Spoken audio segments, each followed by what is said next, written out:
Բարև ձեզ։ Այսօր մեր տաղավարում հյուրընկալել ենք մի մարդու, ով քաղաքականություն է մտել ոչ թե պարզապես խոսելու, այլ իր տեսլականը Հայաստանի ապագայի համար ներկայացնելու։ Ծանոթացեք, նա Հայք կուսակցության նախագահ Սամվել Կարապետյանն է։ Պարոն Կարապետյան, շնորհակալ եմ հրավերն ընդունելու համար։ Բարև ձեզ, շնորհակալ եմ, որ հրավիրել եք։ Պատրաստ եմ լսել ձեր հարցերը։ Պարոն Կարապետյան, առաջին հարցս ձեզ, ո՞րն է ձեր կուսակցության հիմնական գաղափարախոսությունը։ Մեր կուսակցության հիմնական գաղափարախոսությունը հետևյալն է՝ եսերից ձևավորվել մենք, իսկ մեր կարգախոսը միավորում։ Միավորում ոչ թե ուղղակի բառ, ինչ որ պաստառի վրա գրված շաբլոն բառ, այլ միավորում անցյալի, ներկայի, ապագայի միջև, միավորում պետության եւ քաղաքացու միջև, վերականգնել վստահությունը քաղաքացու պետության հանդեպ, միավորում մեր կորցրած հողերի ապագայում։ Հիմա հողերի միավորումը ճիշտն ասած անհնար է, որովհետեւ ստեղծվել այնպիսի քաղաքական մթնոլորտ, այնպիսի իրավիճակ, որ մենք հիմա պետք է մտածենք ավելի շատ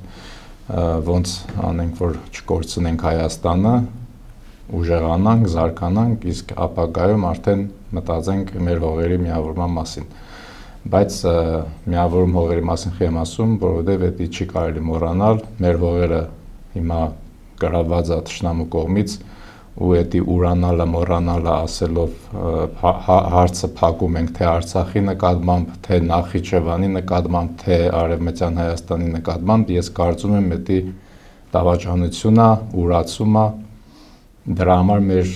կարգախոսը մի բառ է, միավորում, որի մեջ ընդգրկված են այդ ամեն ինչը, ինչ որ թվարկեցի։ Իսկ եսերից ձևավորվել մենք նշանակում է մենք որպես անհատներ, որպես հայ մարդ, ամեն մեկս իր չափով, բնույթով ուժեղ ենք, կարող ենք կայանալ մեր եսով, մեր անձով, իսկ երբ որ հավաքվում ենք, ասենք միտեղ, որտեղ 2-ից 3-ից ավել հայեր են լինում, առաջանում է ինչ-որ մի մթնոլորտ, որտեղ տարակուսանքներ առաջանում ու չես կարում, ասենք մի հատ գործ վերցնես ու մինչև վերջ անես, սկսվում է պառակտում ու ինչ-որ համաձայնություններ չեն կարողանում իրագործվել։ Այդ եսերից մենք ձևավորվել այդ նշանակումը, երբ որ 1-ից 2-ից ավել հայեր է լինում, դառնան մենք, ոչ թե ամեն մեկ իր եսը առաջ տանի, այլ դառնա մենք, ու այդ մենքը հասնի հաջողության։ Այդ նշանակումը համախմբում, միավորում, իսկ երբ հայը համախմբված է լինում ու միավորված, ապա ինքը կարողանում է մեծ հաջողությունների հասնել։ Ես վստահ եմ, որ այս ամեն ինչը իրականալի է, ես դրան հավատում եմ, իմ հավաքված կողքի մարդիկ ինձ հավատում են, ես իրանց եմ հավատում ու վստահ եմ, որ մենք մեր թմով այդ ամեն ինչը կմշակենք ու կմատուցենք մեր հանրությանը։ Աստվածտա հենց այդպես է լինի։ Ոմանք ասում են դուք եք այս կամ այն հայտնի քաղաքական ուժի սատարողը։ Եկեք միանգամից պատասխանենք այս հարցին ու վերջ տանք նմանատիպ խոսակցություններին։ Իսկ այ կոնկրետ ինչ ուժերի նկատի ունեն։ Տարբեր հայտնի ուժերի սատարողն եք նկատի ունեն։ Ես միանգամայն կարամ ասեմ, որ սատարող չեմ գործող իշխանությանը, ես 20 թվից պատերազմի հենց սկզբի 5-6 օր անցնելուց հետո, երբ սկսվեց 20 թվի պատերազմը, ես արդեն հասկացա, որ իշխանությունը չի ուզում պատերազմի, ուզում է հանձնի Արցախը ու այդ օրվանից ես դեմ եմ մեր գործող իշխանությանը, ես իմ ալիքում եմ այդ միշտ քննադատել։ Իսկ ինչ Տելեգրամյան ալիքը նկատի Այո, Սիսմասից Տելեգրամյան ալիքում։ Իսկ ինչ նշանակում է սատարում եմ ինչ-որ այլ ուժի, ես ճիշտն ասած միշտ մասնակցել եմ ընդդիմության միտինգներին, սկսած 21 թվից մինչև վերջի միտինգը, որը տեղի ունեցավ անցած տարի 25 թվի ամռանը, հունիսին, երբ որ պարլամենտի դեմ քաշքշուկ եղավ, այնտեղ նաև ոստիկանությունը ինձ բռնեց, գցեց գետնին, խփեցին ու հետո ձերբակալեցին տարան բաժին։ Ուզում ասեմ, ես ամեն մի միտինգի ընդդիմությանը կապ չունի, որ ընդդիմությունն է կազմակերպել, մասնակցել եմ, քանի որ իմ կարծիքով, եթե իշխանության դեմ ինչ-որ ռեալ քայլեր, ինչ-որ ուժեր անում են, ապա պետք է մասնակցել, աջակցել, որպեսզի մի բանի հասնել։ Կոնկրետ ուժի ես չեմ աջակցել, ես աջակցել եմ ընդհանուր ընդդիմությանը։ Այսինքն ուղղակի կոնկրետ ուժի սատարող չեք, պարզապես ընդդիմադիր եք։ Այո։ Շատ լավ։ Եկեք այսպես պատկերացնենք, եթե ձեր կուսակցությունը այնուամենայնիվ գար իշխանության, պարոն Կարապետյան, առաջին 24 ժամում ինչ կփոխեիք երկրում։ Եթե մեր կուսակցությունը գար իշխանության, նախ մենք կսկսեինք փոխել համակարգը լիովին, իսկ թե առաջիկա 24 ժամում ինչ կփոխեինք, եթե ես լինեի վարչապետը, նախ հրաման կտայի ձերբակալել ներկայիս իշխանության բոլոր անդամներին ու սկսել հետաքննում, թե Արցախը ոնց հանձնվեց, ու եթե ինչ-որ մարդիկ էլի մեղավոր են այդ հարցում, կապ չունի նախկին թե ներկաներից, ապա պետք է ենթարկվեն պատասխանատվության։ Առաջի 24 ժամում հենց ես այդ հարցով կզբաղվեի։ Այսօր Հայաստանի թիվ 1 խնդիրը ո՞րն է եւ դրա լուծման ձեր մեկ հստակ տարբերակը խնդրում եմ ասեք։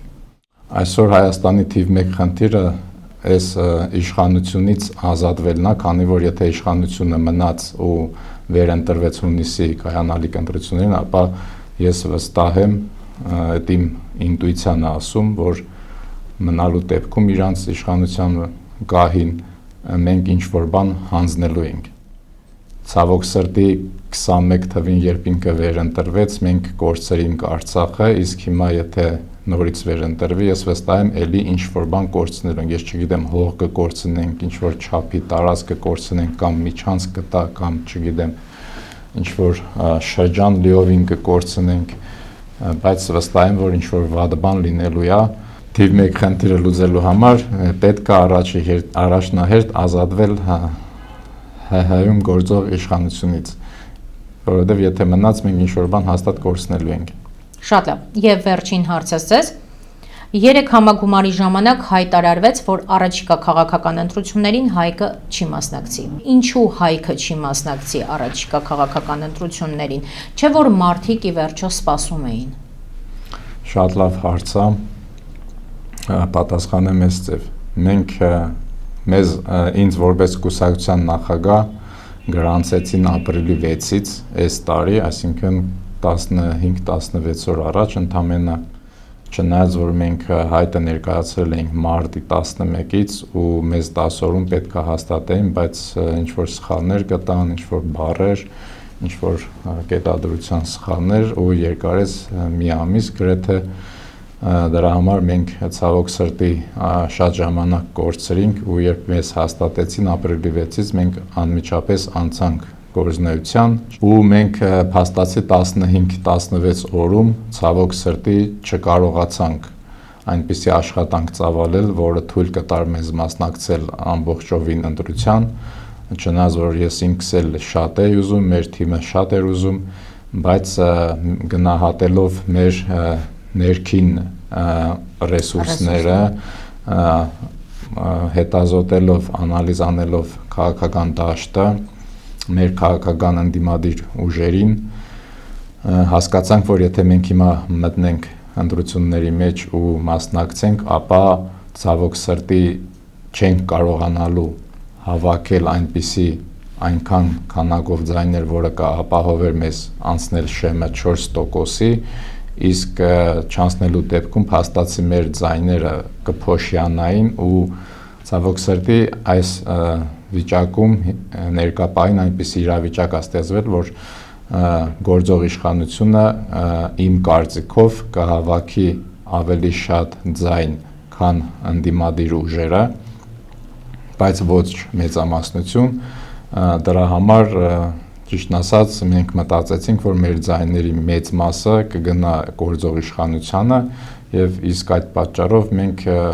որոշեցինք չմասնակցել ընտրություններին։ Շատ լավ, հուսանք սա ոչ թե հետ նահանջ է, այլ հետագայում պարզապես ավելի ուժեղ ներկայանալու, իհարկե, ավելի լավ հնարավորություն։ Այո, ճիշտ եք, էսի հետ նահանջ չի, մենք ունենք մեր հստակ մշակված ստրատեգիան, մենք ամենօրյա գործ ենք ծավալել, ամենօրվա ռեժիմով աշխատում ենք, մենք մշակում ենք հիմա համակարգ, լիովին նոր համակարգ կառավարման, որտեղ եթե մեզ հաջողվի կարճ ժամանակում թղթի տալ մեր մշակած համակարգը եւ արդեն սկսել քննարկումներ, ապա վերջնական ստեղծվելուց հետո համակարգը կհրապարակվի, կներկայացնենք մեր հանրությանը, որը վստահ եմ մեծամասնությունը հավանություն կտա, հետ նահանջ չի, այլ մենք ուղղակի որոշեցինք, որ ուղղակի մասնակցելու համար որպես մասնակցել, ինչ որ չգիտեմ, մեր կուսակցությունը PR անել, անիմաստ կտանք, PR անելու ուրիշ ավելի լավ տարբերակներ կան, օրինակ ինչ որ ծրագրեր մշակել մեր ժողովրդի, մեր ազգի նպաստ ու այդ ծրագրերը իրականացնելով ավելի մենք հայտնի դառնանք, ժողովրդի կողմից ավելի կընդունվենք, ավելի վստահ է մեզ կսկսեն սիրել, որովհետև մենք իրոք լավ ծրագրեր ունենք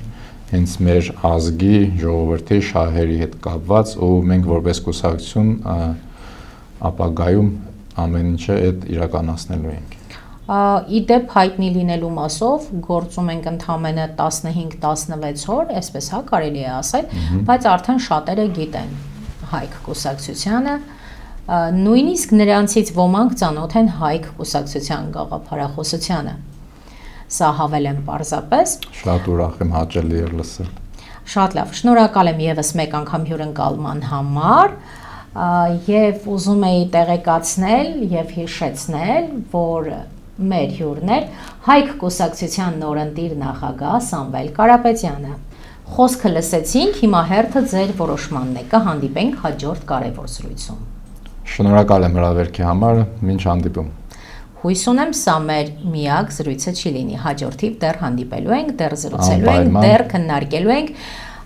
շատ կարևոր թեմաների մասին, մենք դեռ ներկայացնելու բան շատ ունենք հանրությանը։ Ես պատրաստ եմ նույնիսկ ամեն օր ներկայացնել մանրամասն մեր գաղափարների մասին, մեր արած գործի մասին, մեր չարած, որը պետք է արվի մեծ սիրով։